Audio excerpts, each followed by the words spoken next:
2023년 34일을 대비하는 수험생 여러분 안녕하십니까? 자, 우리 인강드림에서 이제 드디어 공인중개사 예상 문제집에서 문제풀이 강좌가 출발을 하고 있습니다. 여러분 지금까지 각종 이론에 관련되는 내용들을 쭉 접수해서 들으셨다면 이제 이 문제풀이 과정을 좀 잘 하셔야 됩니다. 문제풀이 과정은 말 그대로 출력하는 과정이죠. 그래서 지금까지 습득하셨던 이론들을 바탕으로 문제를 풀어가는 과정, 그래서 문제풀이 과정이 중요한 것 같습니다. 자, 오늘 제 1강을 출발하면서 여러분에게 좀 당부드리고 싶다면 문제풀이 과정은 한 문제당, 그러니까 예상 문제 하나에 비슷비슷한 유형의 문제, 물론 여기에는 기존에 기출되었던 문제들이 변형이 되어 있습니다. 기출된 문제들을 현재 법령에 관련되는 내용으로 수정한 것도 있고, 또 기존의 기출 문제들이 문제가 잘 만들어진 게 있습니다. 그런 내용들을 이제 바탕으로 해서 변형된 문제까지 해서 하나의 문제를 해결하기 위해서 비슷비슷한 문제 여러 가지가 연결이 되니까 꼭 여러분들은 그 하나의 문제에 대해서 정답을 제일 이해하시면 제일 좋겠고, 이해를 못하게 되면 문제가 이렇게 나가니까 답이 이렇게 있구나를 의식하시면서 공부를 하시기 바랍니다. 자, 문제 하나를 해결하기 위해서 비슷비슷한 유형의 문제를 서너 개 이상씩 준비가 되어 있습니다. 그러면 여러분들이 공부해 가시는 단원에서 이 내용을 벗어나서 출제될 수는 절대로 없다, 이렇게 보셔야 되겠죠. 자, 그렇게 해서 이제 문제풀이는 출력의 과정이 출발을 합니다. 그런 단원이 출발을 했고, 우리 공인중개사법 제10페이지부터 출발을 합니다. 그래서 총칙과 재정, 목적에 대한 내용들이 출발을 하는데 우리 제1편 이 공인중개사 법령에서 70%가 출제됩니다. 그래서 여러분들 첫 번째 이 단원 법령에 관련되는 파트는 반드시 욕심내고 공부하셔야 됩니다. 제2편이 부동산 거래 신고에 관련되는 법률, 그리고 제3편이 중개실무로서 각종 법령들이 연결이 돼 있죠. 자, 제 파트 1번 법령에서는 좀 암기할 것도 있고 좀 헷갈리기도 합니다. 뭐 그런 이야기를 하지만 그래도 여러분들이 점수 따기 제일 좋은 단원이 제1편입니다. 법령에 관련되는 내용들을 정리하시면서 같이 출발을 하도록 하겠습니다. 자, 차례 참고로 보시고 교재도 잘 만들어져 있습니다. 자, 우리 교재 10페이지가 첫 단원이 출발을 합니다. 그래서 제1편 총칙과 재정 목적인데 첫 시간이니까 그래도 가볍게 제일 상단 단원의 공략 포인트라고 간단하게 적었습니다. 첫 시간이니까 한번 확인합니다. 자, 이 단원은 목적과 용어의 정의, 그리고 중개 대상물로서 구성이 되고, 용어의 정의에는 반드시 암기사항이며 조문별로 각 한 문제씩 출제를 예상합니다. 자, 그러니까 제1편 총칙에 관련되는 내용 1조 목적, 2조 용어의 정의, 3조 중개대상물로 구성이 되어 있는데 각 조에 한 조문에 한 문제씩이다, 그런 뜻이고, 자, 이 총칙은 민법에서는 상당히 어렵게 철저가 되죠. 민법 파트에서는 제일 어려운 게 총칙입니다. 민법에서는 제일 앞부분이 총칙, 그 다음 물권법, 그 다음 계약법, 민사특별법 이렇게 연결이 되는데 제일 앞부분인 총칙이 어려움으로써 민법에서는 여러분이 첫 번째 입문할 때가 사실 어렵습니다. 그 민법에서는 총칙에서 약 11문제 정도 예상이 되는데 우리 중개사법의 총칙은 부드럽습니다. 1조, 2조, 3조 각 조에 한 문제씩을 예상하는 단원, 그렇게 해서 자, 1단원 첫 번째 부분이 부드럽게 출발을 할 겁니다. 자, 이 단원의 공략 포인트 첫 시간이니까 한번 체크해 드렸고, 드디어 대표 문제부터 출발을 합니다.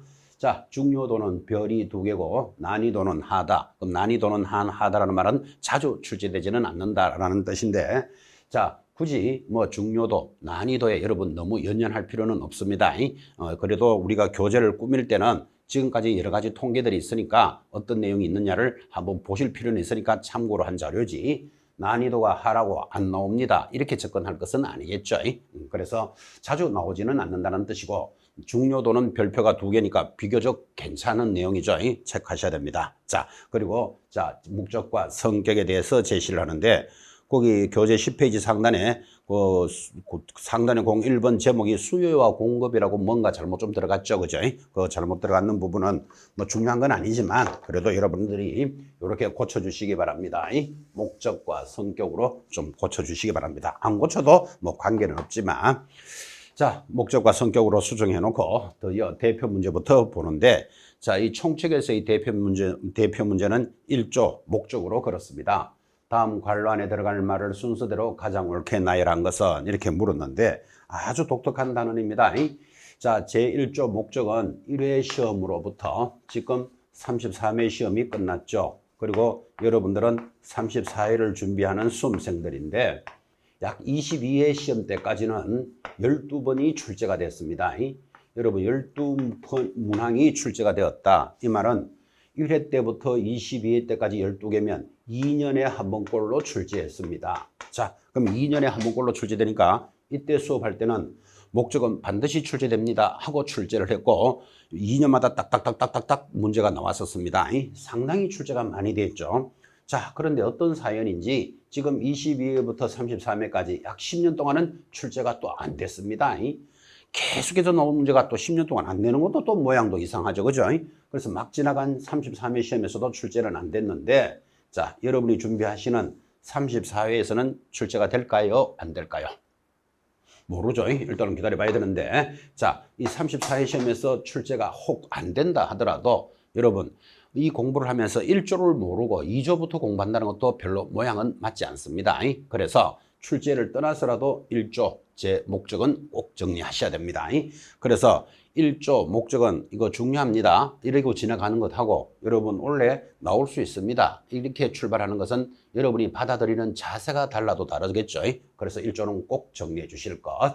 자, 그런 문제가 출발을 했습니다. 자, 일단 다음 관로안에 들어갈 말을 순서대로 가장 옳게 나열한 것은 하여 제1조 목적은 공인중개사법은 누구의 공인중개사죠.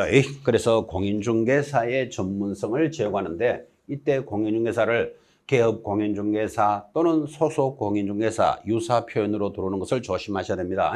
공인중개사의 업무에 관한 사항을 정하여 그 전문성을 제고하는데 여기에 공신력을 제고하고 이런 문제들이 다 출제됐던 것들입니다. 또는 전문성을 제고하고 이런 것들, 경제성 이런 것들이 유사 문제가 많이 보이죠.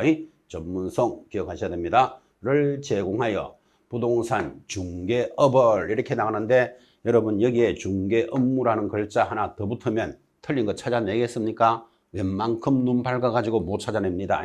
중개업 정확하게 기억할 것을 건전하게 육성하여 국민경제 이바지함을 목적으로 한다. 그때 이 국민경제 이바지를 최종 목적이다.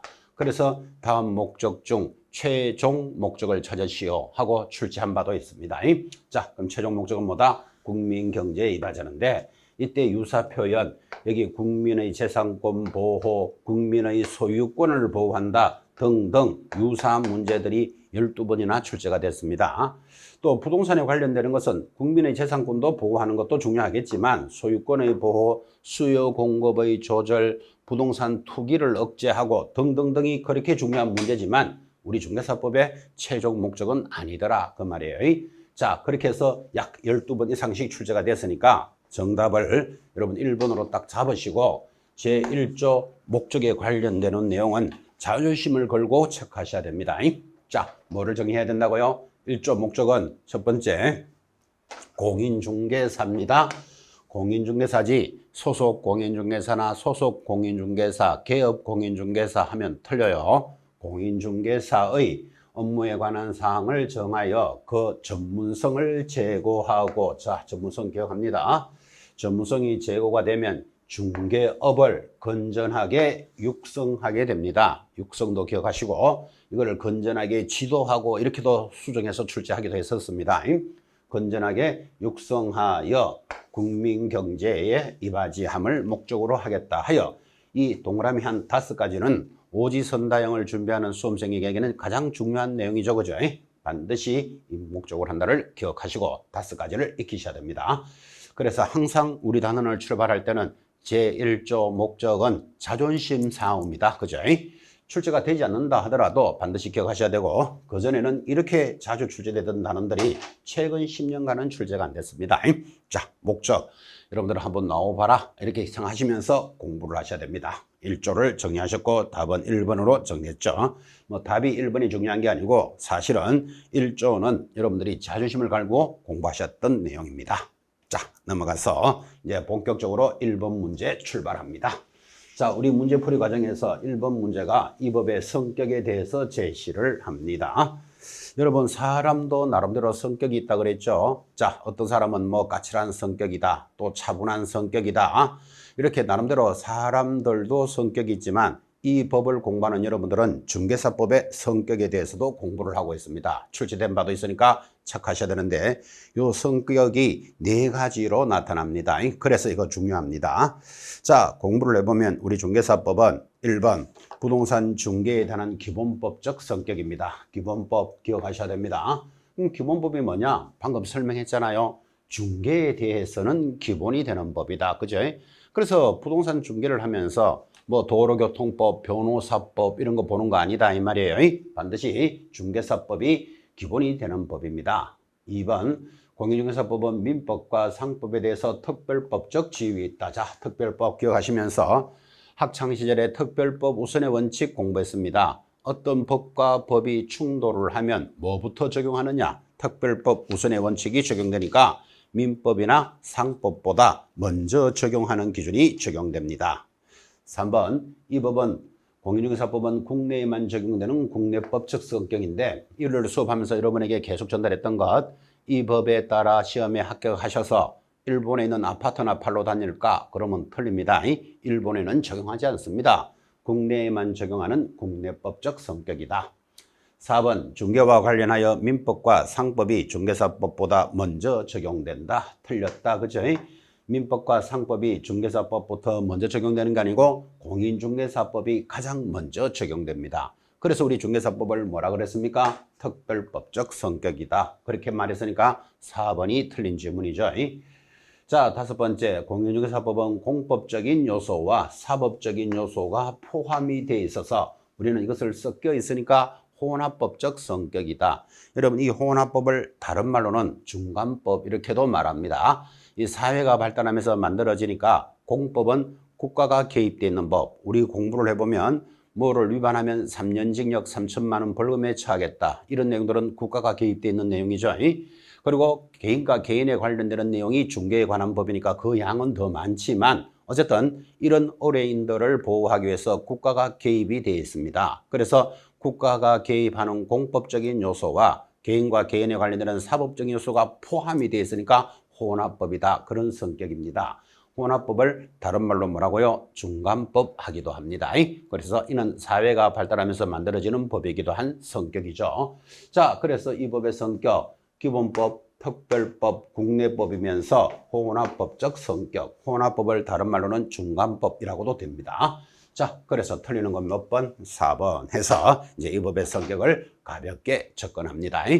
자, 그래서 항상 우리 공인중개사법은 민법이나 상법보다 먼저 해석합니다. 그래서 이것이 법을 공부하는 여러분들에게는 굉장히 중요한 원리이기도 합니다. 그래서 중개사법은 다시 말하면 민법과 상법보다 먼저 해석하는 특별법적 성격, 그렇게 정리해 주시기 바랍니다. 자, 사실상 여기까지가 이제 본론이었고 제2조 용어의 정의부터가 이제 오리지널 본론이죠. 자, 여러분 이 용어의 정의 교재 12페이지죠. 부터가 이제 중개사법의 오리지널 본론이고 이 용어의 정의는 시험에서 빠진 적이 한 번도 없습니다. A는 B다 이렇게 정의를 내렸기 때문에 여러분들은 이 단어는 절대로 이해하면 안 됩니다. 그래서 교재 12페이지 상단 제목 용어의 정의라는 제목 옆에다가 크게 작게도 적으면 안 되고 암기라고 적어 놓으시고 반드시 이 단어는 암기를 해야 됩니다. 자, 보통 우리가 수업을 함에 있어서는 이해하세요 그러잖아, 그죠?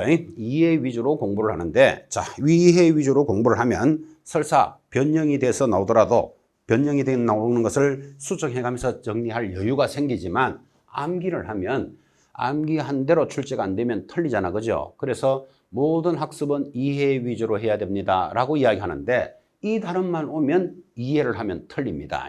암기합니다. 그래서 지금부터 수업에 임하시겠지만 이 용어의 정의는 지금까지 시험에서 매년 돌아가면서 한 문제씩 출제를 합니다. 자, 돌아가면서 한 문제씩 출제도 되지만 용어의 정의를 잘 모르면 앞으로 수업을 못 따라가니까 이 단어는 중요한 단어이고 또 우리 중개사법에서는 본론이 여기서부터 출발을 합니다.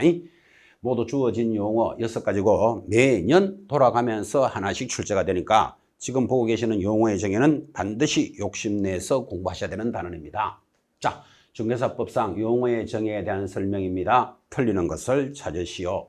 자, 1번 소공사라 하면 개공사에 소속된 공인중개사 가로 열고 개공사인 법인의 사원 또는 임원으로서 공인중개사인 자를 포함하여 중개 업무를 수행하거나 중개 업무를 보조하는 자를 말한다. 정확하게 들었죠? 여러분 소공사라는 정의가 딱 뜨면 일단 찾아야 되는 거 포함하여 업무를 수행도 하고 보조도 합니다.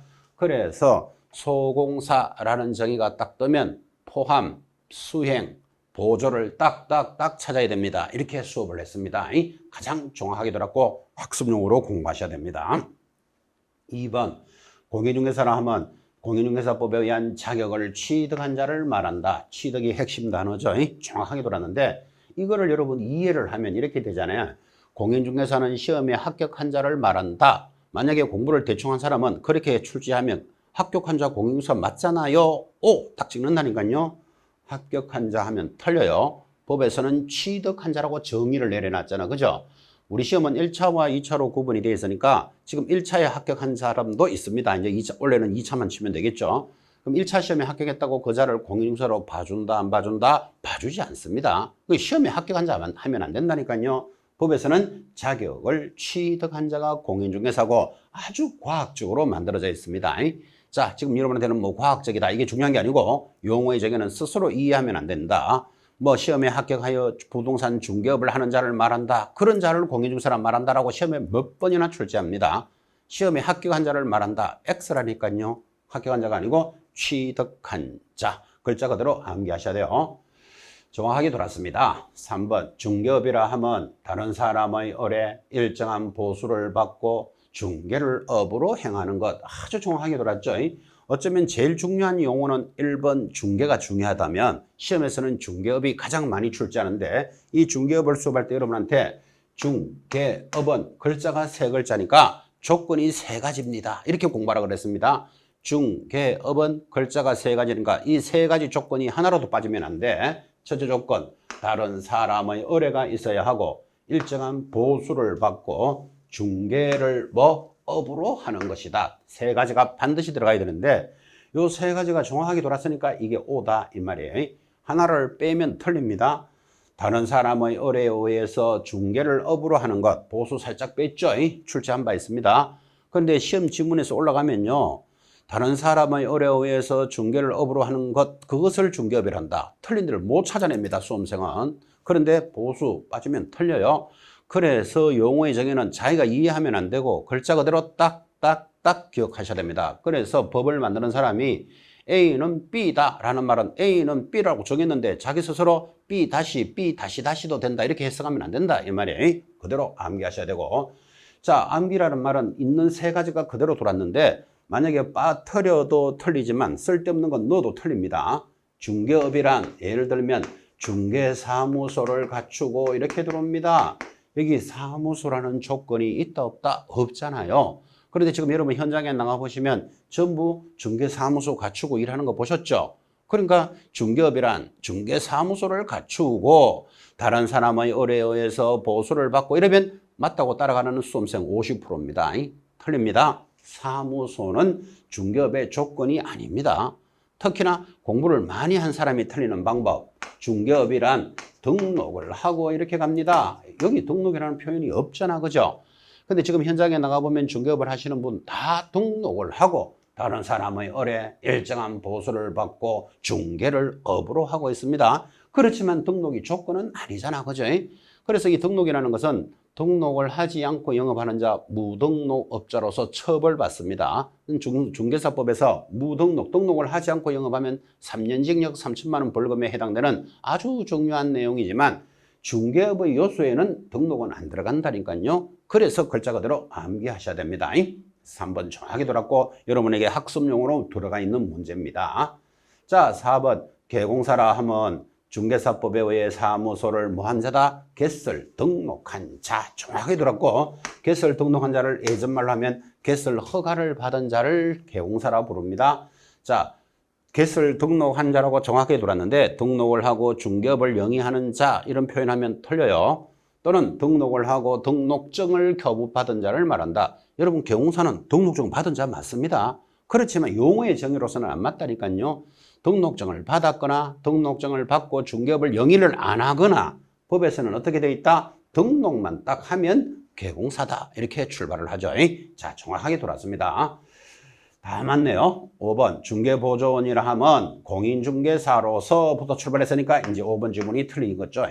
공인중개사가 아니면서 개공사에 소속되어 중개대상물에 대한 현장 안내 및 일반 서무 등 개공사의 중개업무와 관련된 단순한 업무를 보조하는 자를 말하니까 특히 중개보조원은 단순한 업무를 보조만 해야 되지 여기 수행이라는 표현이 없다는데 주의하라 이런 말도 많이 했습니다. 자, 어쨌든 5번 지문 공인중개사로서 하고 출발했으니까 틀렸죠. 자, 그래서 틀린 것은 몇 번? 5번인데 이 정도 문제는 아주 가볍죠.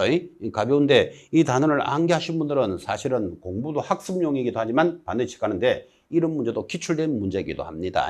그래서 중개보조원은 암기하실 때 공인중개사가 아니면서 라는 단어부터 붙어 있어야 됩니다. 그래서 틀린 지문. 자, 그래서 틀린 것은 답이 5번인데 자, 답이 5번의 중요한 문제가 아니고 이 용어의 정의는 학습용으로 반드시 익히셔야 됩니다. 자, 그럼 이 단원이 이제 출제는 어떻게 되었는지 2번 문제를 한번 봅시다. 자, 2번은 33회 때 수정 문제입니다. 자, 33회 때도 출제됐으니까 가장 최근에 출제된 문제이기도 한데 이렇게 출제합니다. 용어의 설명으로서 틀리는 것은 용어의 정의는 반드시 출제된다니까요. 자, 1번 중개는 중개대상물에 대하여 거래 당사자 간의 매매, 교환, 임대차 그 밖의 권리의 덕실 변경에 관한 행위를 알선하는 것. 가장 정확하게 돌았습니다. 자, 이 중개라는 용어에서 첫 번째 잡아야 될 것이 그 밖의 권리가 반드시 있어야 되니까 요거 살짝 빼고 출제 굉장히 잘합니다. 그래서 그 밖의 권리는 채권적 행위와 대비되는 물권적 행위로서 그 밖의 권리도 덕실 변경에 관한 행위를 알선합니다. 정확하게 돌았죠? 5. 자, 2번 개공사는 이 법에 의하여 좀 전에 공부했습니까? 개설 등록한 자를 말한다. 정확하게 돌았습니다. 5. 3번 중개업이란 자, 중개업이 들어오면 글자가 세 글자니까 조건이 세 가지다. 이렇게 따라 붙으라고 그랬죠. 다른 사람의 을에 일정한 보수를 받고 중개를 업으로 하는 것. 정확하게 돌았습니다. 중개업은 시험에서 굉장히 틀리게 많이 걸었습니다. 자, 있는 것을 빠뜨려도 틀리지만 암기 안 돼서 쓸데없는 걸 갖다 붙여도 틀린다 그랬죠. 그래서 중개업은 정확하게 돌았습니다. 5. 4번 개공사인 법인의 사원 또는 임원으로서 공인중개사인 자는 소공사에 해당하지 않는다. X다, 그죠? 여러분, 법인의 사원 임원으로서 공인중개사도 무엇으로 부른다? 소공사로 부릅니다. 그래서 우리가 좀 전 1번 문제에서 소공사란 법인의 사원 임원을 포함하여 라는 문제가 들어갔죠. 그래서 해당되지 않는다 했기 때문에 틀린 거예요. 5번 중개보조원은 출발합니다. 공인중개사 아닌 자부터 반드시 돌아야 되고 그리고 단순한 업무를 보조하니까 정확하게 문제가 되죠.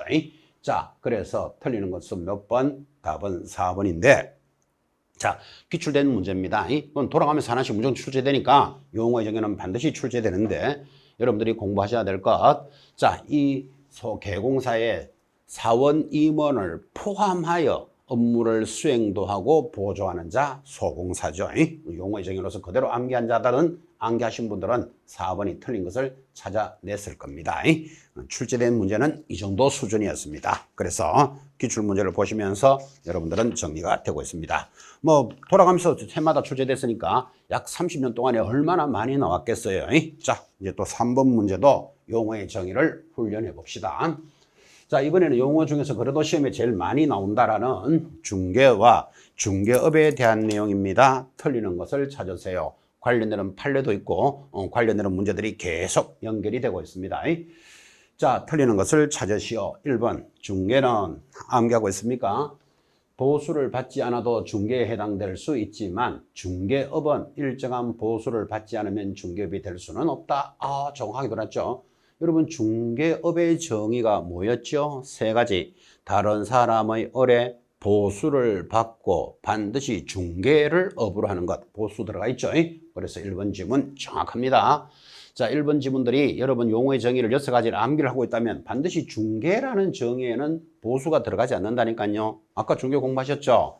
중개 대상물에 대하여 거래 당사자 간의 매매 교환 임대차 그 밖의 권리의 덕실 변경을 알선하는 게 중개라 그랬지 거기에 보수라는 말은 없다니까요. 그래서 1번 정확히 맞습니다. 자, 2번 중개는 개공사가 아닌 자도 해도 형사처벌을 받지 않지만 중개업은 개공사가 아닌 자가 하면 무등록 중개업으로서 형사처벌을 받는다. 아, 그렇습니다. 여러분 중개라는 그림 우리 많이 그렸죠. 물건을 파는 사람 갑이 있고요. 사는 사람 을이 있습니다. 여기 개업공인중개사가 뭐 한다? 중개를 하고 있는데 개공사가 중개를 하고 계약이 이루어지면 중개 보수를 받겠죠. 그런데 일반인들도 자, 내 친한 친구 아파트를 내 친한 친구 사이에 중개할 수 있다 없다? 있죠. 중개는 해도 된다니까 일반인들도. 그죠? 근데 중개업을 하게 되면 무등록업자로 처벌한다는 그 개념도 잘 익히셔야 됩니다. 그래서 중개는 개공사가 아닌 자, 그 우리말로 일반인들도 아파트 중개해 줄 수 있다니까요. 내 동생이 원한다면 옆집 내가 소개해 줄 수 있잖아. 옆집을. 그죠? 그리고 옆집을 소개해주고 대가를 한 번쯤 받아도 돼요. 그런데 이것을 날이면 날마다 소개해주고 수수료를 받으면 중개업으로 접어듭니다. 중개업이 접으로 들면 등록을 하지 않는 자를 무등록업자로서 처벌받는다라는 지문이죠. 그죠? 정확하게 익히셔야 됩니다. 3번 중개대상물의 거래 당사자들로부터 보수를 현실적으로 받지는 아니하고 단지 보수를 받을 것을 약속하거나 당사자들에게 보수를 요구하는 데 거친 경우에는 중개업에 해당하지는 않는다. 정확합니다. 여러분 중개업의 정의 3가지 들으셨죠? 다른 사람의 을에 보수를 반드시 받고 중개를 업으로 하는 거니까 보수 받지 않고 요구만 하는 것에 대해서는 중개업으로 보지는 않습니다. 자, 4번 업으로 행한다는 것은 자, 업이라는 뜻을 설명합니다. 계속적이고 반복적이면서 영업적으로 행하는 것. 여기다가 여러분들은 추가로 이 업이 되려면 불특정 다수라는 말도 조건이 하나 들어가야 되죠. 자, 불특정 다수를 대상으로 그 행위가 계속적이고 반복적이면서 영업적이라는 3가지가 업의 요소입니다. 우리가 이론 시간에도 많이 전달했죠. 업이 되려면 불특정 다수를 대상으로 계속적이고 반복적이면서 영리성을 갖춰야 됩니다. 이렇게 공부했다 그죠? 자, 그래서 틀리는 다 맞게 들어오고 있습니다. 틀리는 것 5번이겠네요. 우연한 기회 때문에 틀리죠. 자, 우연한 하고 들어오면 이제 판례로서 건물 전세 계약을 중개하는 것도 계속성 반복성이 인정되어 중개업에 해당한다. X. 업이 되려면 계속적이고 반복적이어야 되는데 우연히 한번 아까 했죠. 친구 집 소개해주고 수수료 한번 받는 행위 이런 것들은 중개업에는 해당되지 않습니다. 업이 되려면 계속적이고 반복적이면서 불특정 다수를 대상으로 영리성을 갖출 때만 업이 되는 그런 개념이죠. 자, 그래서 틀리는 건 몇 번? 5번. 자, 우연히 때문에 틀리는 거예요. 그리고는 1, 2, 3, 4가 맞는 내용으로서 아주 중요합니다. 이 지문들이 잘 익혀주시기 바랍니다.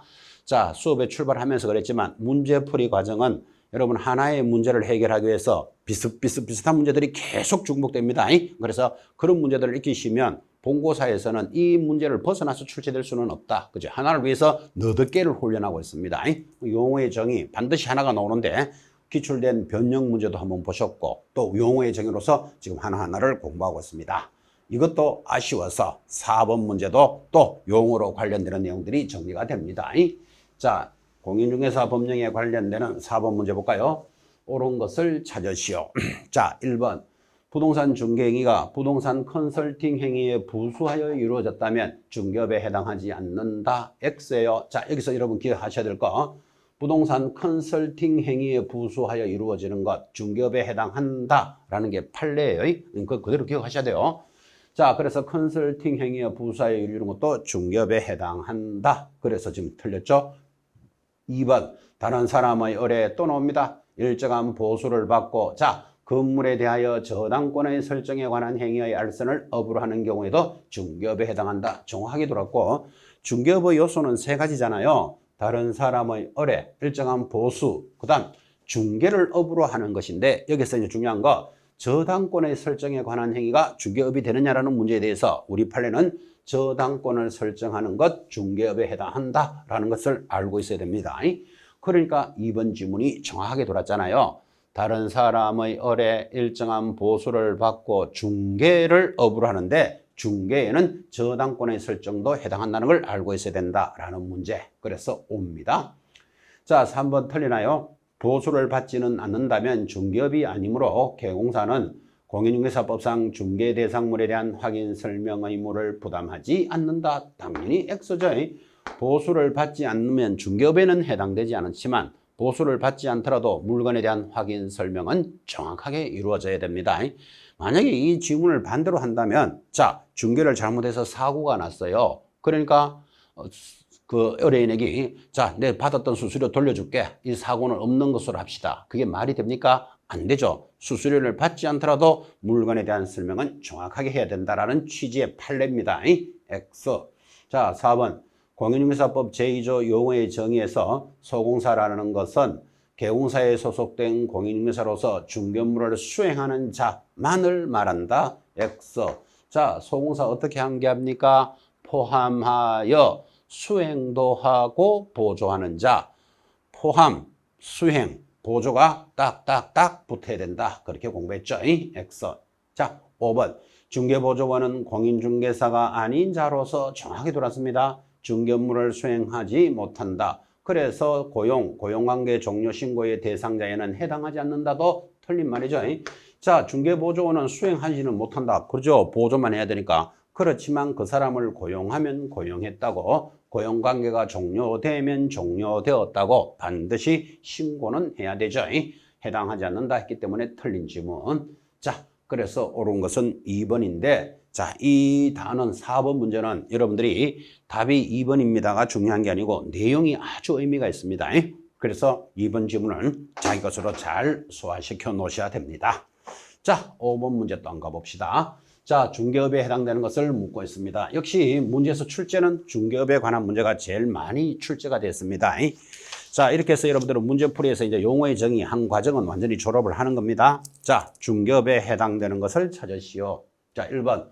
법인인 개공사는 A는 상업용 건축물 및 주택의 분양 대행 등을 업으로 하고 있다. 여러분, 법인인 개공사 상가와 주택의 분양 대행을 하라 그랬지. 이 분양 대행을 업으로 한다 하면 틀립니다.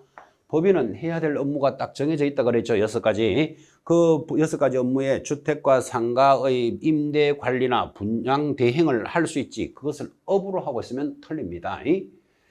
2번 중개사무소 개설 등록을 하지 않은 B는 주변 사람의 의뢰에 의해 보수를 받고 아파트 거래 알선을 반복적으로 하였다. 요거 당연히 중개업에 해당되죠.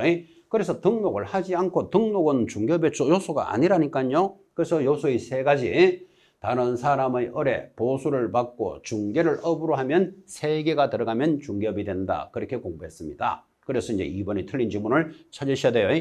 등록은 중개업의 요소가 아닙니다. 3번 공인중개사 C는 우연히 친구 D의 토지 매매를 1회 알선했다. 우연히 한 번 하면 당연히 중개업에 해당하지 않는다. 4. 개공사 E는 부동산에 관한 컨설팅을 일정한 보수를 받고 업으로 하였다. 이거는 컨설팅업에 해당되는 거지 중개업은 아니죠. 그래서 어차피 중개업에 해당되는 게 2번이 돌았기 때문에 어차피 다 틀립니다. 5번도 틀리나요? 중개사무소 등록을 하지 않은 F는 아파트 매매를 중개하였으나 보수를 현실적으로 받지는 않고 요구만 한 상태에서 행정당국에 적발이 되었다. 여러분, 등록하지 않는 것은 중개업하고 전혀 관계없다니까요. 그리고 보수를 현실적으로 받지 않고 뭐 했다고요? 요구만 했다. 아까 우리 중개업의 정의 3가지, 다른 사람의 의뢰, 보수를 받고 반드시 중개를 업으라는 것 세 가지 하나라도 빠지면 중개업이 되지 않습니다. 자, 그래서 해당되는 것은 답이 4번이다 밖에 없죠. 답이 4번이 중요한 게 아니고 이게 왜 답이 되는지 지금 이것을 계속 지금 여러분한테 훈련을 하고 있습니다. 자, 중개업에 관련되는 용어로서 관련되는 판례를 공부하셨다면 6번은 드디어 이제 중개행위에 대해서 한번 공부를 해봅니다. 자, 공인중개사 법령상 중개행위에 대한 설명으로 틀리는 것은 하고 돌았습니다. 1번. 자, 공인중개사법 30조 1항의 중개행위에 해당하는지 여부는 개공사의 행위를 객관적으로 보아 사회 통념상 거래의 알선을 위한 행위라고 인정되는지 여부에 대해서 결정하여야 할 것이다. 중요한 표현이죠. 옵니다. 지금 틀리는 걸 찾는데 여기 객관적 사항이라는 거 중요해요. 자, 지금 우리가 이 중개를 하고 있는 이 중개 모습을 보면서 이 A라는 개공사가 중개 사고가 났습니다. 사고가 나니까 나는 이거 중개하려고 했는 거야, 중개 아닌 걸로 하는 거야 라고 이 사람의 주관적 의사를 따지는 게 아니고 이 행위가 몇 번을 했고 어떤 결과를 만들었고 어떤 모양을 나타내는지 객관적으로 보아서 판단하겠다라는 1번 판례죠. 이걸 정확하게 오는데 이거를 여러분 주관적 의사로 이렇게 시험에 들어올 수 있습니다. 그래서 객관적으로 보아 정확하게 체크하시고 2번 개업공인중개사는 부동산 중개를 업으로 하는 상법상 상인에 해당되는데 따라서 명시적인 보수의 약정이 없어도 보수를 청구할 수 있다. 이것도 중요한 판례죠. 자, 개공사는 아파트를 중개해주고 나면 수수료를 받는데 이 사람들에게 이 아파트를 팔아주면 수수료를 300으로 합니다 라고 약정을 하지 않아도 보수를 청구할 수 있다. 왜? 상인의 위치에 있기 때문에 라는 게 판례예요. 2번 판례론 여기 중개보수편에 가면 다시 이 내용이 또 나올 겁니다. 그래서 반드시 2번 옳은 것으로서 익히셔야 됩니다. 3번 중개행위에는 개공사가 거래 쌍방 당사자로부터 의뢰를 받아 중개하는 경우뿐만 아니라 일방 당사자의 의뢰에 의해서도 중개하는 것도 포함한다. 정확하게 돌았습니다. 우리 보통 이렇죠. 아파트를 하나 팔아주세요, 사주세요. 쌍방으로부터 의뢰가 들어오는 게 현실적인데 이런 경우가 있겠죠. 아파트를 팔아주세요 라고 의뢰가 들어왔는데 이 개공사가 살 사람을 못 찾았어요. 그러면 B 개공사에게 당신이 매수자를 좀 찾아보세요. 이렇게 중개할 수도 있죠. 이렇게 일방적으로 들어오는 중개도 중개에 해당한다라는 게 판례의 모습입니다. 일방 당사자 의뢰에서 당연히 중개에 해당합니다. 자, 4번 개공사가 자신의 주택에 대해서 의뢰인과 직접 임대차 계약을 체결하는 것은 중개행위에 해당한다. 엑소죠. 우리는 이것을 뭐라 그런다? 직접 거래라고 봅니다. 여러분 직접 임대차 계약을 하는 행위 금지 행위에 해당합니다. 그래서 이거를 중개 행위에 해당한다 하니까 틀린 것 4번. 결국 여러분들은 개공사는 자신의 주택에 대해서 의뢰인과 직접 거래하면 된다 안 된다? 안 된다라는 걸 기억하셔야 돼요. 아파트를 하나 팔아주세요 하니까 개공사가 아파트 좋구나 내가 살게요 이런 식으로 거래하면 직접 거래라 그랬죠. 그래서 임대차도 직접 거래를 금지합니다.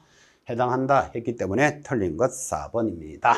5번 질문도 맞나요? 자, 중개행위는 당사자 간의 매매 등의 법률 행위가 용이하게 성립될 수 있도록 조력하고 주선해주는 사실행위이다. 정확히 들었죠? 지금 여기 여러분 중개 보고 계십니까? 요 중개를 하는 행위는 무슨 행위다? 사실행위다 이 말이에요. 그럼 중개는 왜 하지요? 두 사람들이 계약을 하려고 하는 거잖아, 그죠? 이 계약을 뭐라고 부른다? 법률행위라고 부릅니다. 자, 한 번은 법률행위, 한 번은 사실행위 이렇게 들어가니까 좀 어려운 것 같지만 절대로 어려운 거 아닙니다. 중개를 왜 하지요? 계약하려고 하잖아. 계약을 다른 말로 법률행위 이렇게 부르는 거예요. 자, 그럼 여러분들은 법률행위는 계약은 매매, 교환, 정려 이런 거예요. 요 계약이 법률행위다. 요것만 연결이 되더라도 여러분이 법률을 공부할 때 굉장히 편합니다. 그럼 법률행위가 정리가 됐잖아. 계약이니까. 그러면 법률의 사실, 법률의 요건과는 구분된다는 걸 이해하실 수 있을 겁니다. 자, 중개는 왜 하지요? 계약하려고 한다. 계약을 뭐라고 부른다? 법률행위. 그럼 중개 자체는 사실행위인데 이 개념은 여러분 아파트를 하나 팔아주세요 하고 오면 개공사 뭐 해야 되죠? 여러분이 개공사라면 자, 아파트를 하나 팔아주세요, 사주세요라고 의뢰가 오면 최소한 물건에 대해서 확인을 한번 해봐야 되겠죠. 그래서 물건을 잘 확인해서 매수자에게 설명을 해야 계약을 하든지 말든지 하겠죠. 그래서 사실행위라는 것은 물건을 확인하고 설명해 주는 행위, 그걸 사실행위라고 합니다. 그래서 중개는 사실행위인데 중개의 대상은 법률행위를 대상으로 한다. 이 법률행위라는 말이 계약을 하려고 한다 이 말이에요. 자, 다시 5번. 중개행위는 당사자 간의 매매 등의 법률행위가, 그 계약 등의 법률행위가 용이하게 성립될 수 있도록 조력하고 도와주는 일 말이죠. 주선해주는 사실적 행위. 요런 5번 지문도 아주 중요한 거예요. 자, 그래서 틀리는 것은 몇 번? 4번입니다. 자, 개공사가 의뢰인과 직접 거래하는 것을 중개행위라 보는 것이 아니고 직접 거래 금지 행위에 해당되는 사항이다. 그런 뜻이에요. 틀리는 것 4번. 이 정도는 여러분들이 익혀 가셔야 됩니다. 자, 7번 문제로 접어들겠습니다. 공인중개사법상 역시 용어에 관한 내용입니다. 틀리는 것을 찾으시오 하여, 이제 용어는 오늘 사실상 졸업을 하는 날이기도 합니다. 반드시 돌아가면서 한 문제가 출제된다. 그렇게도 이야기했죠. 자, 25회 때 출제 문제인데 틀리는 것을 찾으시오. 1번. 거래 당사자 사이에 중개대상물에 대한 교환계약이 성립하도록 알선하는 행위도 중개에 해당한다. 여러분, 매매, 정려, 교환 이런 게 계약이잖아. 그죠? 계약이 성립해 주도록 알선하는 행위, 그게 당연히 중개에 해당합니다. 2번 개업 공인중개사란 공인중개사법에 의하여 사무소 개설 등록한 자를 말한다. 정확하게 돌았습니다. 등록 이런 거 중요하죠. 등록을 하고 중개업을 영위하는 자를 말합니다. 그런 말 한번 틀린다 그랬죠. 정확하게 돌았고 3번 중개보조원이란 공인중개사가 아닌 자로서까지는 좋았는데 중개업을 하는 자가 아니고 단순한 업무를 보조하는 자, 그렇게 암기하라 그랬죠. 틀린 게 3번이에요. 4. 소공사는 개공사인 법인의 사원 또는 임원으로서 공인중개사인 자를 포함한다. 포함하여 수행도 하고 보조하는 자, 딱딱딱 잡아야 된다 그랬습니다. 정확하게 돌았죠. 5. 공인중개사란 이 법에 의하여 자격을 취득한 자. 출제되는 문제가 이 정도 수준이었습니다. 자격을 취득한 자지 시험에 합격한 자를 말한다. 이런 문제 틀리면 틀린다 그랬죠. 그래서 지금 보고 계시는 이 25회 때 정도의 용어의 정의의 문제는 글자 그대로 여러분들이 기본적인 문제를 출제하고 있습니다. 근데 사실 이것도 반드시 암기가 돼 있는 수험생들 입장에서야 당연하게 가벼운 문제일 수도 있지만 대충 설렁설렁 공부한 사람들도 다 찾아내는 것도 쉽지도 않습니다. 자, 그래서 여러분들은 용어의 정의 한 문제를 위해서 지금 계속 유사한 문제들을 따라갑니다. 자, 8번 봅시다. 공인중개사법상 역시 용어의 정의에 관한 내용입니다. 옳은 것을 찾으시오. 1. 법정지상권을 양도하는 행위를 알선하는 것은 중개에 해당한다. 1번부터 오네요. 자, 이때 법정지상권, 이렇게 법률의 규정에 의해서 만들어지는 것은 중개의 대상이 안 되지만 이것을 양도, 이전해 주는 것은 수수료 받고 해줘도 된다라는 취지죠. 그래서 법정지상권의 설정은 안 되지만 양도는 중개에 해당합니다. 5. 자, 나머지 틀리나요? 2. 반복 계속성이나 영업성 없이 단 한 번 건물 매매계약의 중개를 하고 보수를 받은 경우 중개를 업이라 한 것이라 본다. X 단 1회 해당하면 틀린다 그랬죠. 계속적이고 반복적이어야 합니다. 3번 외국의 법에 따라 공인중개사 자격을 취득한 자도 공인중개사법에서 정의하는 공인사로 본다. 당연히 X예요. 아까 공인중개사의 용어 암기 어떻게 합니까? 이 법에 의하여 자격을 취득한 자, 이 법은 중개사법을 반드시 적용돼야 됩니다. 4번 소공사란 법인인 개공사에 소속된 공인중개사만을 말한다. 개인에게 소속되어 있는 자도 당연히 소공사에 포함됩니다. 5번 중개보조원이란 공인중개사 아닌 자로서 개공사에 소속되어 중개대상물에 대한 현장 안내와 중개대상물의 확인 설명 의무 때문에 또 X다 그죠?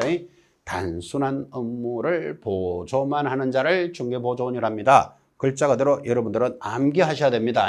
그래서 설렁설렁 이해하면 틀린다까지 정리하신 겁니다. 자, 그래서 여러분들은 용어의 정의 한 문제를 해결하기 위해서 유사 문제를 지금 5, 6개 정도를 지금 계속 공부하셨고 관련되는 판례도 정리했습니다. 자, 여기서 조금 잘 봐야 될 거, 법정지상권을 양도하는 행위는 중개에 해당한다. 이를 조심할 때 설정하는 행위 하면 틀립니다. 이런 것들을 유념하시면서 나머지들은 왜 틀렸다도 정리하셨죠. 자, 넘어가면 제3조 중개대상물에 대해서 출발을 합니다. 자, 단원이 달라지니까 잠깐 쉬었다가 출발하겠습니다.